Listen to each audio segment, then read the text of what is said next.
Welcome to the program. I'm Mark Imperial. This segment's being brought to you by booksgrowbusiness.com. It's the place where busy professionals get their books done to educate consumers, grow their businesses, and to leave a legacy. I'm doing a series of spotlights on remarkable business intermediaries from across the country. And joining me on this segment is Bill Kraemer with Opportunities in Business. Bill, welcome to the program. Thanks, Mark. Glad to be here. Bill, tell me a little bit about your work and specifically, who are the types of clients that you specialize in helping? Sure. So we're a business brokerage firm located in Minneapolis. We've been selling businesses for over 40 years. We specialize in, selling businesses for sellers, finding, businesses for buyers, and we also do the valuations part of it as well. It's a big part of our business where that's really the first step when it comes to selling a business.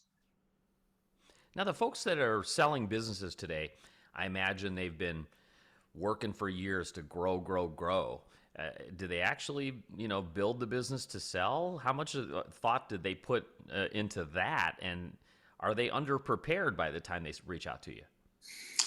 Yes, typically, yes, they are underprepared. And so there's a lot of education going on with that. We will help them through that process, get the paper in place. We will help them list it and market it as well. Very confidential when we do market the business. So we will create that profile and hold their hand through that process. Yeah, confidentiality, I understand, is a huge topic, and some people kind of mess up if they let it out of the bag that their business is for sale. How important is confidentiality? It's extremely important. Anytime you have a for sale sign on an existing business, the public really kind of takes it as a negative.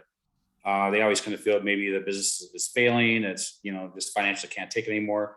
But in reality, it could be just a owner that's just burnt out. He's been doing it for a long time, or he's time to retire.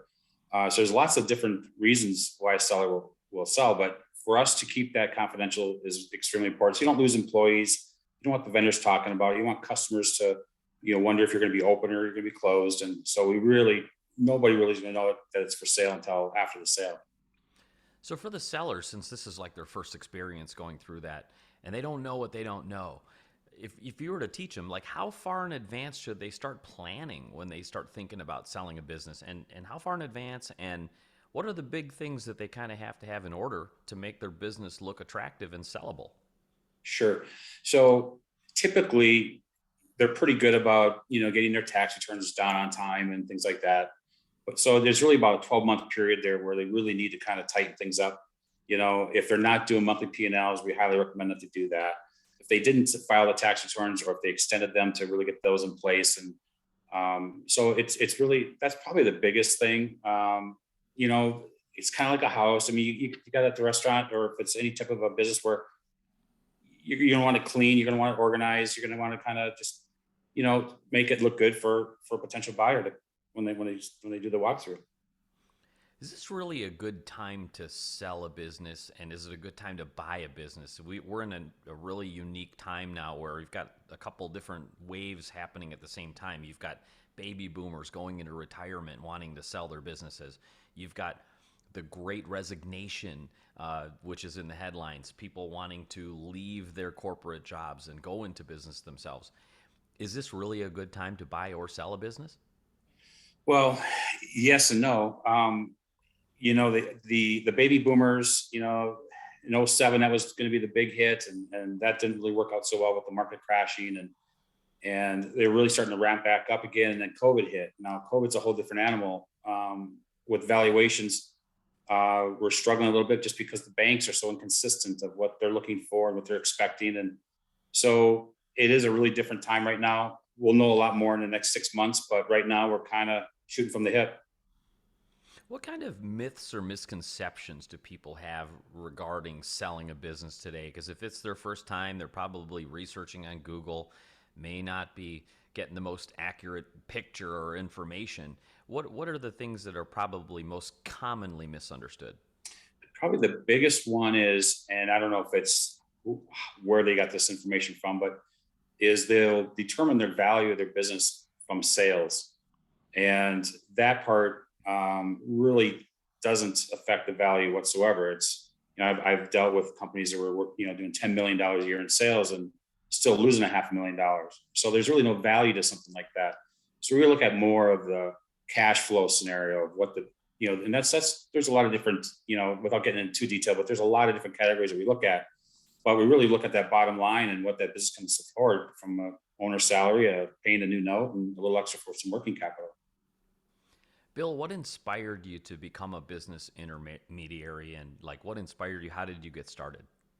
Well, I was self-employed for 15 years. I used opportunities in business to sell my business. I was very involved with that, and I was just very intrigued. Just a lot of numbers, a lot of projections, and kind of out there looking and seeing what other people are doing, and I just felt that I would be really good at it, and I really enjoy it.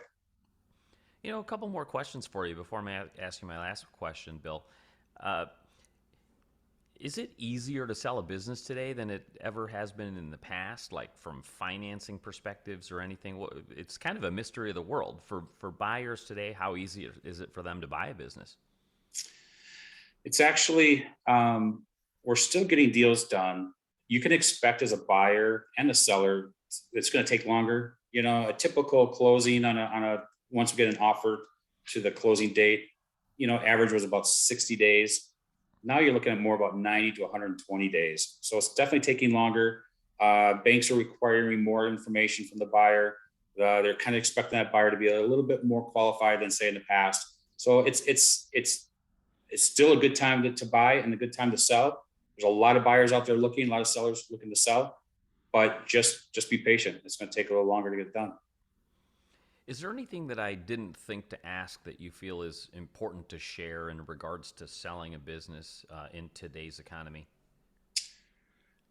Well, that's a little open-ended question, but I would say that, if I was going to give advice to a seller, really you get kind of going back to really getting those numbers, knocked out, because our valuations will only be so accurate, and it's going to be with the information that we receive.